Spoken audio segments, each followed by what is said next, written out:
Thank you everyone for coming. My name is Nicole Ricketts-Brown and I'm a member of the Solidarity and Unity Network. Can you spell your name, Nicole?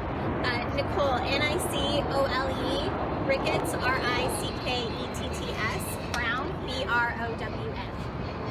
I'm honored to introduce today's moderator, who will facilitate the discussion on this urgent matter concerning the starvation and siege against the citizens of Gaza. Dr. Salim Ajlani is a son of Palestinian immigrants who conducted his graduate research on the economic history of Palestine during the 19th and 20th centuries. Following a teaching career, he spent over 2 decades working as a consultant and economist for the United Nations. His work stretched from Palestine to Jordan to Lebanon. From 2006 to 2013, he concluded his time in the region working with the UN Relief and Works Agency for Palestine Refugees, the largest UN organization operating in Gaza. He is a past board member of the Arab American Cultural Center of Silicon Valley and a current board member of Human Agenda. Also, he's an alumni from San Jose State University, so local boy. Please welcome Dr. Salim Ajlani. Thank you, Nicole. The Solidarity and Unity Network was established in January 2025 to confront challenges facing our community posed by the new Trump administration. The SUN consists of a network of some 24 community organizations and nonprofit who work for the defense and betterment of people in the Santa Clara Valley. What is happening in Gaza is undeniable and unconscionable. For more than 22 months, Israel has subjected Gaza to some of the most intensive bombing and siege ever inflicted on a civilian population. More than 62,000 people have been confirmed killed and more than 155,000 confirmed wounded, with the majority of these being children and women. Thousands more are estimated to be buried under the rubble. Thousands, perhaps tens of thousands, have been killed indirectly by the destruction of life-preserving infrastructure, including water and sanitation, electricity, public health, and civil defense systems. Israel has murdered more than 300 UN and aid workers, more than 1,000 healthcare and civil defense workers, more than 200 journalists.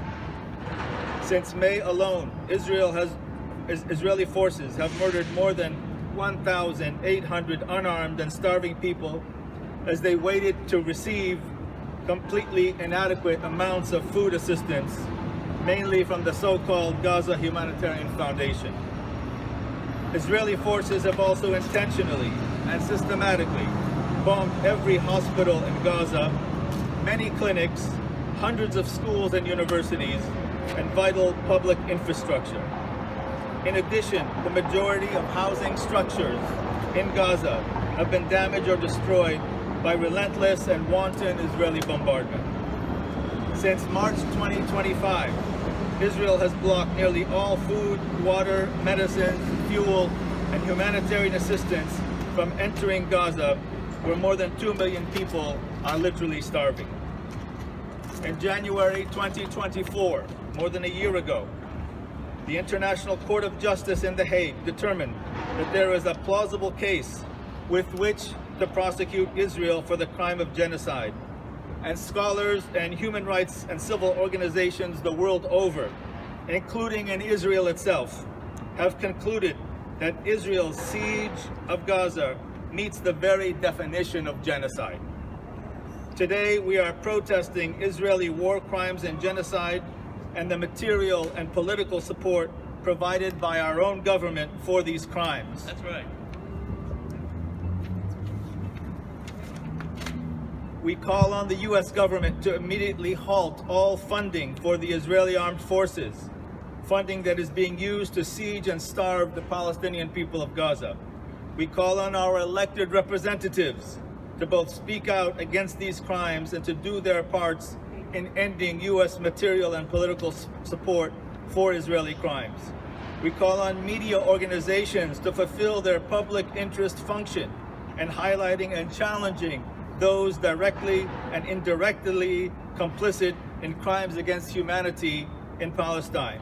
Silence on this matter, especially on the part of those with the power to stop Israel's siege and starvation, is tantamount to complicity. I'd like to start now introducing some of our guests who will speak 2 to 3 minutes, representing elected officials, representing nonprofit organizations, representing community organizations in Santa Clara County, in Santa Clara Valley. First, I want to read a message from State Assembly member Alex Lee from District 24, who couldn't be here, who states, "Apologies, I was out of the country. On Wednesday, I will already be in Sacramento for legislative session, but if I were not, I would fully be there. The genocide and war crimes inflicted on Gaza by the war regime of Israel is horrendous. I have copied my staff here so that they might be present with you." Best, Alex Lee, State Assembly member, District 24. All right. Our next speaker is Ms. Celeste Walker. She's the District Director for State Assembly member Ash Kalra, that is District Assembly District 25. Celeste, please come forward. Okay, right. Thank you. Thank you. Being here. Hi, my name is Celeste Walker, and as said, I'm speaking on behalf of Assembly Member Ash Kalra, who represents San Jose and a lot of the foothill area here. He's attending to legislative business at the Capitol today and wanted me to read this statement. I read this morning that Gaza is home to the largest number of child amputees in modern history. Let that sink in. Centuries of war and bloodshed. But in this moment that we're in, we're witnessing the greatest brutalization of children that any generation has seen.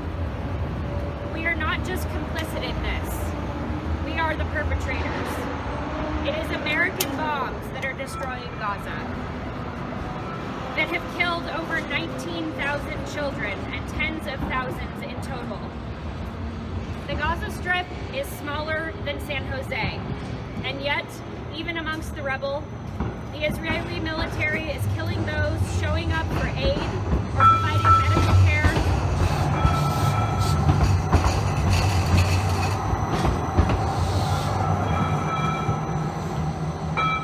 Providing medical care, and even those who are reporting on the atrocities. They say this is a war in need of a ceasefire. However, it is quite clear that only one population is suffering under the brutal weight of neocolonialism and brutish force.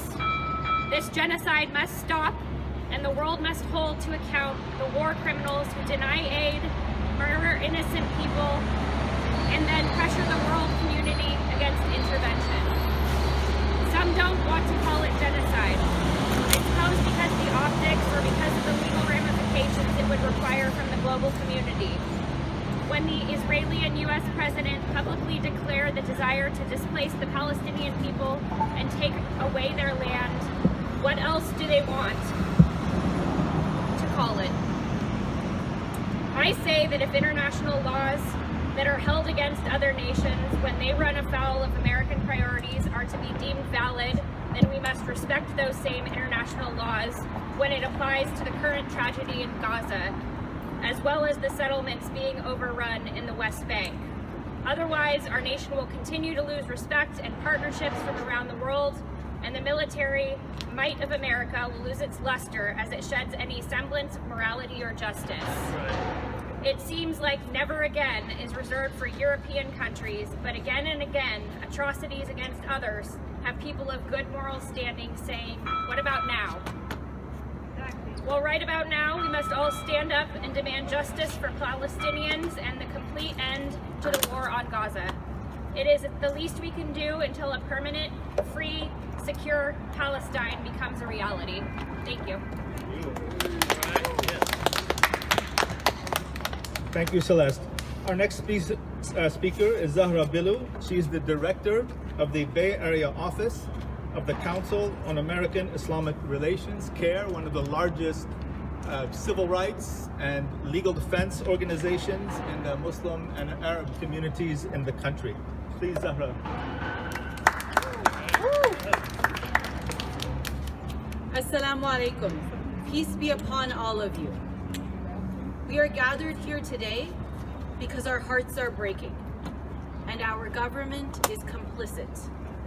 For more than 22 months, Palestinians in Gaza and the West Bank have endured a relentless campaign of siege, starvation, and mass killing. Entire neighborhoods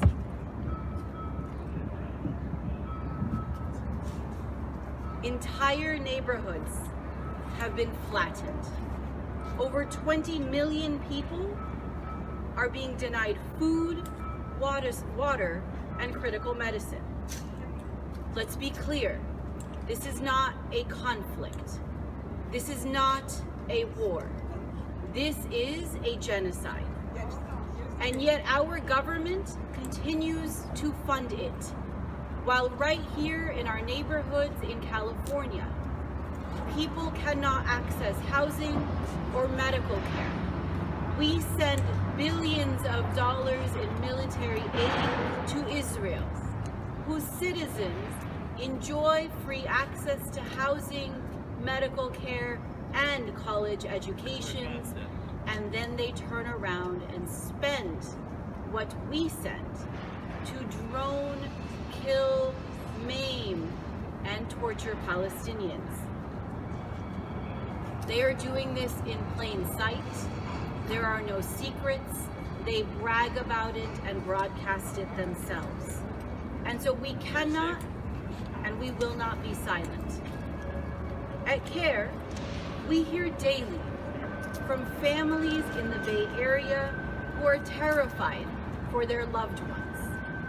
Families who report the ongoing killing of children and adults in Gaza. We hear from students, including right here at San Jose State University, watching their universities punish them and their faculty for speaking up. We hear from workers, including right here in Silicon Valley, who fear from retaliation for simply calling for a ceasefire. And this weekend, we heard even more heartbreaking news as the State Department vowed to close the routes to visas for people coming from Gaza, including amputated children seeking life-saving medical care. This is not about security. This is not about democracy. This is about our government and our elected officials repeatedly putting Israel first.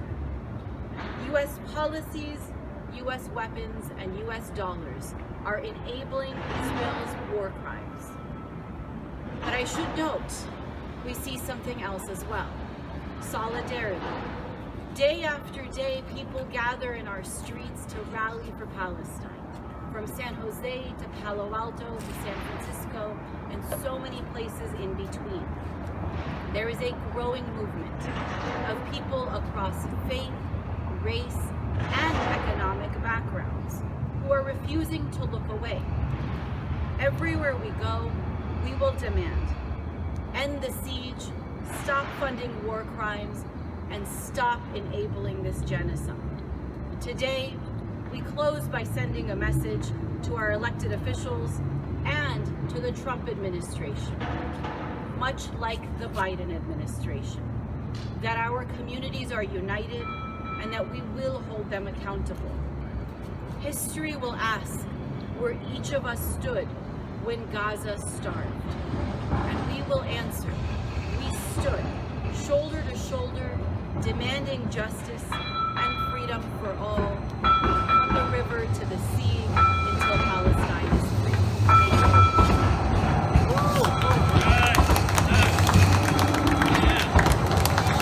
Thank you, Zahra.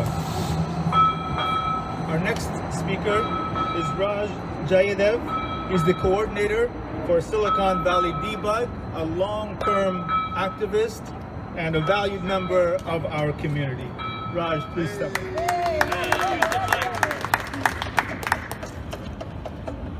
Thank you all, and thank you, Sun, for creating this opportunity for us to give our voice to support the people of Palestine. You know, it's a little quiet here in downtown San Jose, so we wanted to start with the chant. Free Gaza now! Free Gaza now! Free Gaza now! Free Gaza now! Free Gaza now! Free Gaza now! Thank you, folks. The people standing behind me are people that we've been shoulder to shoulder with in other local struggles that have hit San Jose and Santa Clara County. As was said earlier, housing justice, economic justice, justice against police brutality, some that happened quite literally just on this pavement here in downtown San Jose. And we're united in this unique way for a unique historical moment. Let me be clear, there is no struggle that will say more about us, those that lived through this time period, regardless of age, status, where you live on this planet, about how we acted to defend the rights of the Palestinians and how we spoke and acted for the fight of not only just the survival of the Palestinian people, but their liberation as well. That's right. And that's why we're here today. And as was mentioned earlier, we live in the United States. The United States are not only complicit in the genocide of the Palestinian people, the United States are co-conspirators with Israel in mass genocide. And then to bring down this struggle to even a more local level, the question is, well, what is community groups going to be asking of local officials here in San Jose and Santa Clara County? Well, the reality is that we live in a strategically valuable part of the world. We live in Silicon Valley. And Silicon Valley is an industry that was born from contracts for military equipment and has a history of arming wars. That's how Silicon Valley started, that's how it accumulated its wealth, and is what is now doing in the new arena of war, which is the genocide of the Palestinian people. Silicon Valley plays a critical role in facilitating and enabling the destruction of Gaza.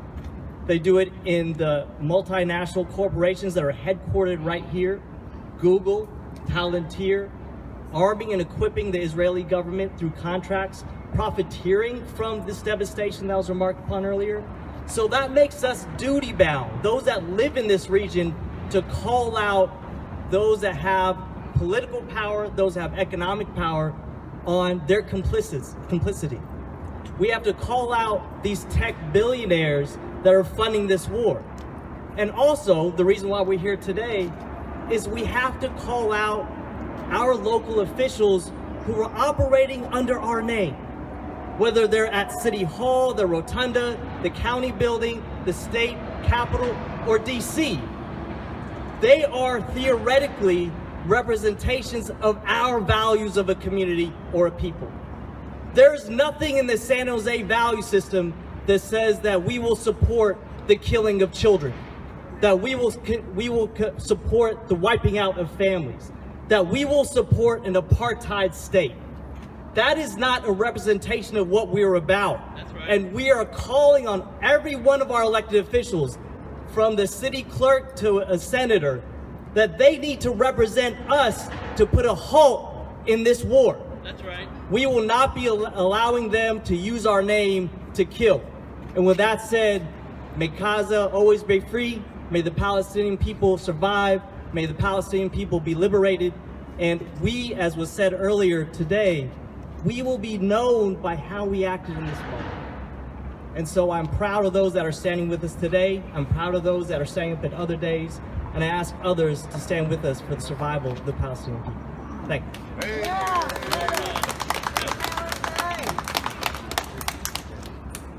Thanks very much, Jay. Our next speaker is Will Armeline. He's professor of sociology and interdisciplinary social sciences at San Jose State University, which, by the way, is having its first day in the new semester today. He is here representing the California Faculty Association. Will.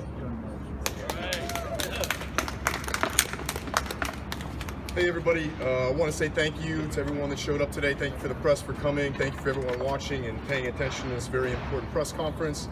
Thank you to the Sun Coalition for stepping up and helping to organize our communities on these really important matters.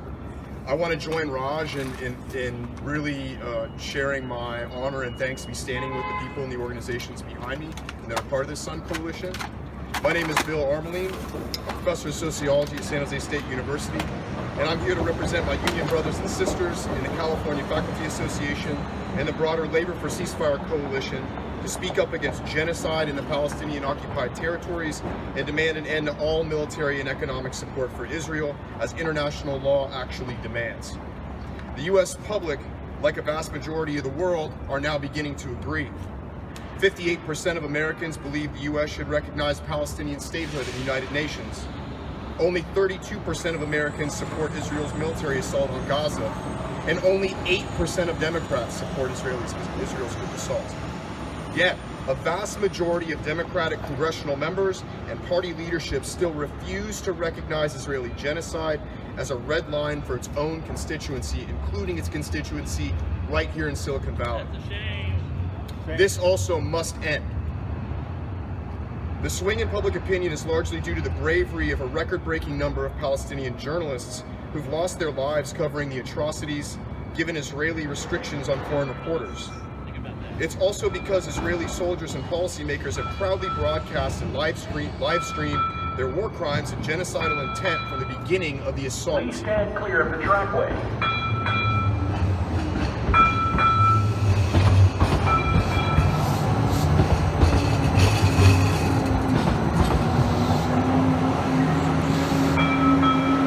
Indeed, Israeli leadership's genocidal intent was clear from the start. On October 9th of 23, Israeli Defense Minister Yoav Gallant announced a, quote, complete siege on Gaza, saying, quote, we are fighting human animals and we are acting accordingly.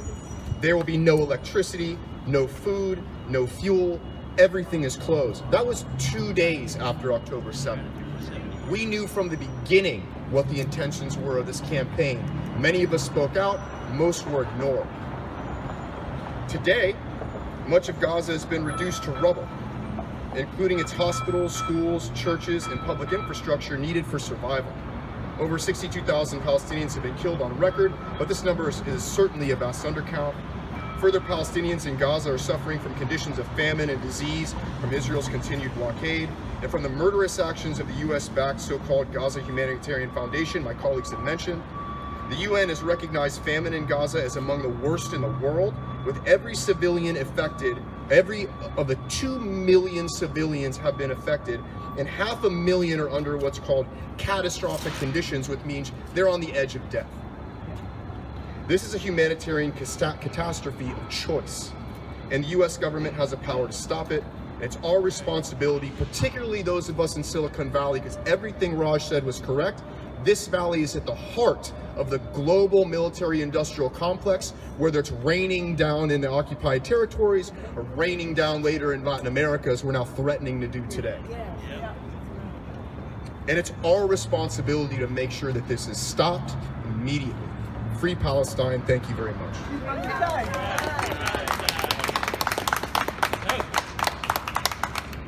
The next three presenters will be giving us a very brief sense of the types of legislation that are being put forward at the federal, state, and local level to counter the genocide and to deal with the national, state, and local consequences of that genocide.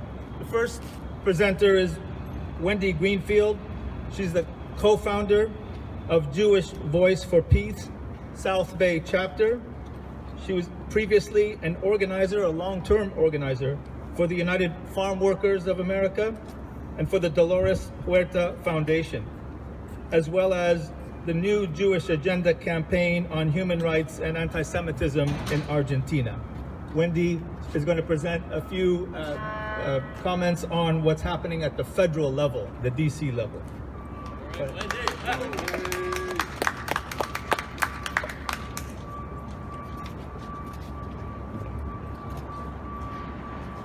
Fellow South Bay residents, We are here today because we care deeply about the people suffering from the ongoing Israeli military attacks and starvation.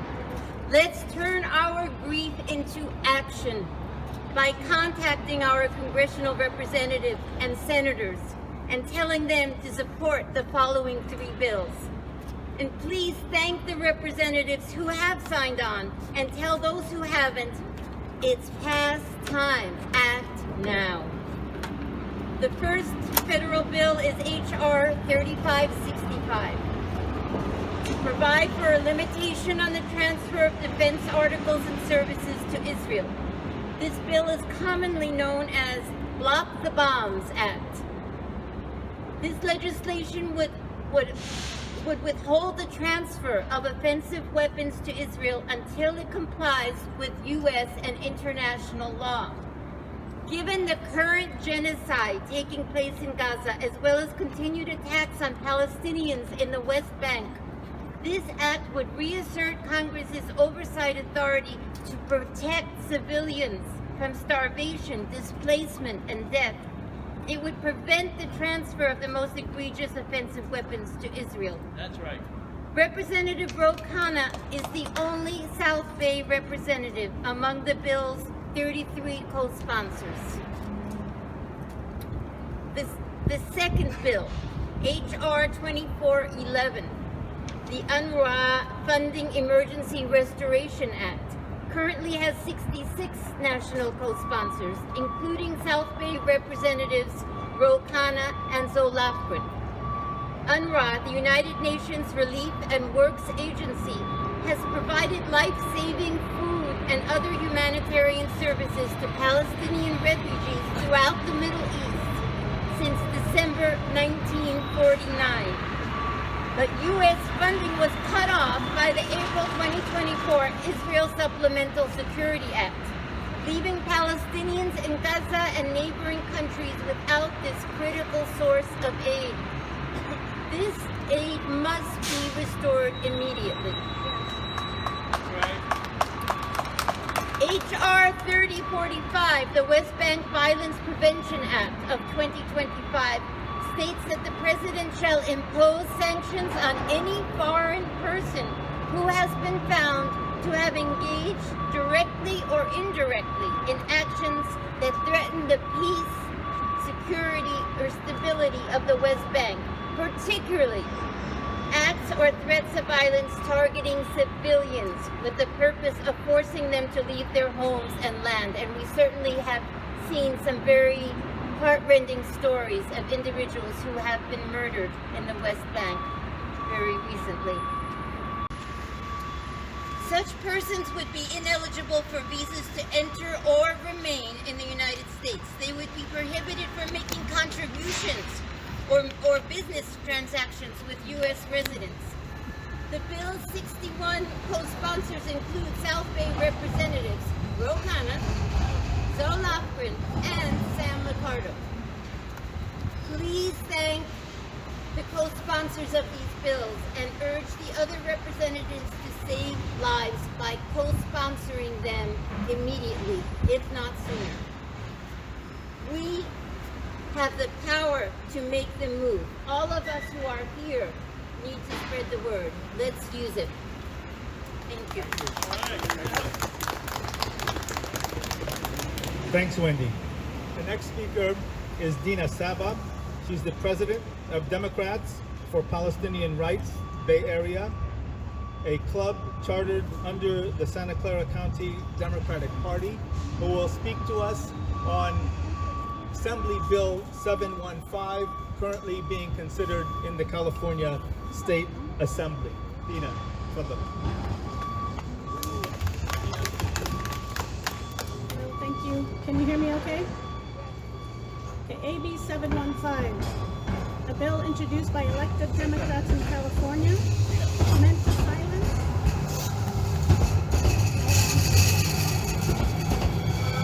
Let's start over. AB 715, a bill introduced by elected Democrats in California, meant to silence and censor any teaching on Palestine and Palestinians. This bill will silence and punish teachers and students in the K-12 classrooms and create an entirely new and costly bureaucracy charged with policing criticism of Israel under the guise of anti-Semitism. The bill essentially adopts the International Holocaust Remembrance Alliance, the IHRA, definition of anti-Semitism, where any criticism of Israel and its criminal policies as anti-Semitism. AB 715 is opposed by every major education organization, including the CTA, the CFA, CSBA, and also the ACLU. I'm going to read a couple of excerpts from an op-ed in the New York Times by Lily Greenberg Hall, a former special advisor to the Chief of Staff at the Department of the Interior, who resigned because of our policies on Israel, the genocide in Gaza. California's public schools are home to a new generation of engaged, informed young people. In the past year, high school students across the state have organized walkouts, teach-ins, and vigils to call for a ceasefire and an end to U.S. support for the assault on Gaza. They are participating in a long tradition of student-led movements for justice, from the fight against apartheid in South Africa to protests for immigrant rights. AB 715 endangers those students' rights, along with those of their schools, their teachers, administrators, and staff. Under its provisions, a history teacher who touches on Palestinian perspectives could be accused of promoting anti-Semitism. A student who calls Israel an apartheid state, a position shared by many mainstream human rights groups, including Amnesty International, could be reported for discriminatory behavior. Even Jewish students who speak out against the war could be targeted by people eager to call any criticism of Israel an act of hate. Not only are we witnessing the dehumanization and silencing of Palestinians in the occupied Palestinian territories, but there are efforts here to continue to dehumanize, silence, criminalize any mention of Palestine, its history, and its people. And this is happening here in California, and it's happening by Democrats. The irony is that many Democrats pushing this bill, such as Assemblyman Rick Chavez-Hoare and Jesse Gabriel, and State Senator Scott Wiener, have been vocal opponents of Mr. Trump, Mr. DeSantis, and Mr. Abbott because of their attacks on free speech and protest. Yet here they are advancing legislation that comes straight from the same political playbook. They should know better. We should know better. California should reject this bill, and Democrats across the country should take note. And that is a direct quote from the op-ed. We urge every elected official, every legislator to oppose AB 715. Thank you.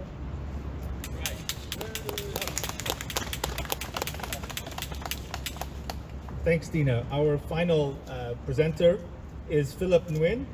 He's a member of San Jose Against War. He's a shop steward for SEIU Local 521 and a member of the Freedom Road Socialist Organization. Philip is going to brief us on two initiatives, one at the county level, one at the city level, that have been pending for months, promoted by activists to get the city of San Jose and the county of Santa Clara to invest in a socially responsible manner, and that means divesting its holdings in specific corporations or entities or assets, as Philip will explain. Philip. All right, yes. Hello, everyone. We're gathered here today to demand an end to the siege on Gaza. Right now, the reoccupation of Gaza City in the north of Gaza has been greenlit. And the fact that there's little chatter about this is also due to Israel's systematic killing of journalists in Gaza. And one of the ways they try to quell mainstream outrage is to silence the ones speaking up, experiencing the genocide firsthand. We mourn our martyrs, one of the most recent being Anas al-Sharif, one of the most recent targeted killings of Palestinian journalists. After having witnessed 22 months of an undeniable genocide, we have to ask ourselves, how do we fight back? How do we strike a blow to this apartheid state funded by US taxpayer dollars? How can we take away the tools that enable Israel to commit such atrocities? And to this, I ask you, to those living in the South Bay, our South Bay residents, please make time tomorrow to commit to our day of divestment. At 10 a.m., we will be mobilizing at the Santa Clara County Housing, Land Use, Environment, and Transportation Subcommittee meeting, where we will be demanding that they divest from Chevron and to also pass an ethical investment policy to prevent any further investment in fossil fuels that power the genocide and the war machine. And also, that same day, tomorrow at 1:30 p.m. at San Jose City Hall, we'll also be mobilizing there the Public Safety, Finance, and Strategic Support Subcommittee meeting to demand that they divest from companies complicit in genocide. Back in March, Peter Ortiz called on the finance director to look into ways that we can pass this ethical investment policy, and we're coming back as a show of force to build the movement. So yeah, together, let's continue building the movement. Let's divest from genocide. Free Palestine. Thank you.